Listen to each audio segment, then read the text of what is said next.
நடிகர் விஜயகுமாரின் மகளான வனிதா விஜயகுமார் சினிமாவில் நடித்து ஃபேமஸ் ஆனதை விட சர்ச்சைகளில் சிக்கிதான் அதிக அளவில் ஃபேமஸ் ஆனார்.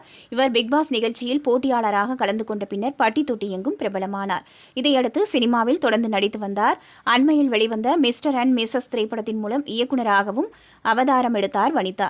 மிஸ்டர் அண்ட் மிஸ்ஸஸ் திரைப்படம் கடந்த ஜூலை மாதம் திரைக்கு வந்து படுதோல்வியை சந்தித்தது. இதனால் அந்த படத்தை ரிலீஸ் ஆன ஒரே வாரத்தில் யூடியூபில் வெளியிட்டார் வனிதா. படத்தை பார்த்த ரசிகர்கள் அதனை கடுமையாக ட்ரோல் செய்து வருகிறார்கள். மிஸ்டர் அண்ட் மிஸ்ஸஸ் படத்தின் தோல்விக்கு பின்னர் நடிகை வனிதா விஜயகுமார் தற்போது சின்ன திரைக்கு தாவியிருக்கிறார். பிரபல சீரியலில் கெஸ்ட் ரோலில் நடித்து வருகிறார் வனிதா.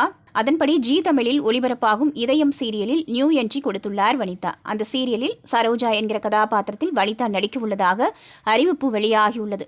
காதல் கதையை அம்சமாக கொண்ட இந்த தொடரின் முதல் பாகத்தில் ஜனனி அசோக்குமார் நாயகியாக நடித்து வந்தார். அதில் அவர் விலகியதை அடுத்து முதல் பாகம் முடிக்கப்பட்டு தற்போது பல்லவி நாயகியாக வைத்து இதயம் 2 சீரியல் எடுக்கப்பட்டு வருகிறது. நடிகை வனிதா விஜயகுமார் சின்னத்திரை சீரியலில் நடிப்பது முதல் முறையல்ல. அவர் இதற்கு முன்னர் சின்ன பாப்பா பெரிய பாப்பா, சந்திரலேகா போன்ற சன் டிவி சீரியல்களிலும் நடித்துள்ளார். அதேபோல ஜி தமிழ் தொலைக்காட்சியில் திருமதி ஹிட்லர், மாரி போன்ற சீரியல்களிலும் நடித்திருக்கிறார் வனிதா விஜயகுமார். தற்போது நீண்ட இடைவேளைக்கு பின்னர் இதயம் 2 சீரியல் மூலம் மீண்டும் கம்பேக் கொடுத்திருக்கிறார் வனிதா. அவரின் வரவால் இந்த சீரியலின் டிஆர்பியும் எகிர அதிக வாய்ப்புள்ளது.